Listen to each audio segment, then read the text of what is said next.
തിരുവളി സംബന്ധിയായി വെളിയങ്കോട് ഉമർ ഖാളി രചിച്ച ഉജ്ജ്വലമായ അറബി കവിത മലയാള ആശയാവിഷ്കാരത്തോടെ.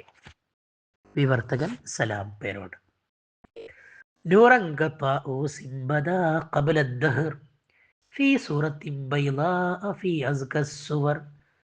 പരമപരിശുദ്ധിയാർന്ന ഒരു മയിൽ രൂപത്തിൽ ധവളിമയാർന്ന മുത്തിനുള്ളിലായി പുണ്യപ്പുമാൻ ഒരൊളിയായി വെളിവായി.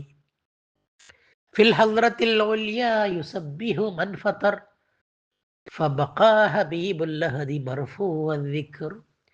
അത്യുന്നത സഭയിൽ സൃഷ്ടാവിനെ പ്രകീർത്തിച്ച് കഴിഞ്ഞുകൂടിയ മുത്തൊളി അങ്ങനെ കീർത്തിമാനായി പുണ്യശ്ലോകനായി നിലകൊണ്ടു. മിഖ്ദാറു ആലാഫിൻ സമാനൻ ഖദ് കസുർ ബിഹിജാബി നൂരിൻ ഗായിസൻ കം മിൻ ബഹർ.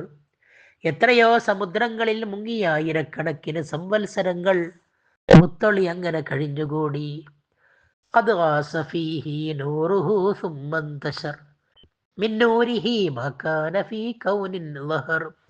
പ്രകാശത്തിന്റെ സമുദ്രങ്ങളിൽ മുങ്ങിയ ആ മുത്തൊളിയിൽ നിന്നാണ് പ്രപഞ്ചത്തിൽ പ്രത്യക്ഷമായി കാണുന്നതെല്ലാം ഉത്ഭവിച്ച് വ്യാപിച്ചത്. ഫൽ കുല്ലു മിൻഹു കൽ മലായികത്തി തുഹർ വൽ അർശു വൽ കുർസി വശംസുൻ വൽ ഖമർ. എല്ലാം ആ ഒളിയിൽ നിന്ന്. പരമപരിശുദ്ധരായ മലക്കുകൾ, അള്ളാഹുവിൻ്റെ സിംഹാസനം, അവൻ്റെ പാദപീഠം, സൂര്യൻ, ചന്ദ്രൻ എല്ലാം. വകവാകിബുൻ വല്ലംബിയാഹുലുൻ നുദുർ വല്ലൗഹു വൽ ഖലമു വസുഹുബുൽ ലിൽ മതർ. ഗ്രഹങ്ങൾ, താരകങ്ങൾ, അംബിയാ, മുർസലുകൾ, ലൗഹ്, കലം, മഴമേഘം, സകലതും. വല്ലർദു മാ കാന ഫീഹാ കൽ ബഹർ വൽഇൻസു മിമ്മൻ ആമനു ഔ മൻ കഫർ. ഭൂമി, സമുദ്രം, വിശ്വാസികൾ, അവിശ്വാസികൾ, സർവവും. അഖ്ഫാഹു ഫിൽ ഗൈബി കകൻസിൻ മുദ്ദഖർ മൗലാഹു മിൻഹു നഹ്വഹു ദാമൻ നളർ.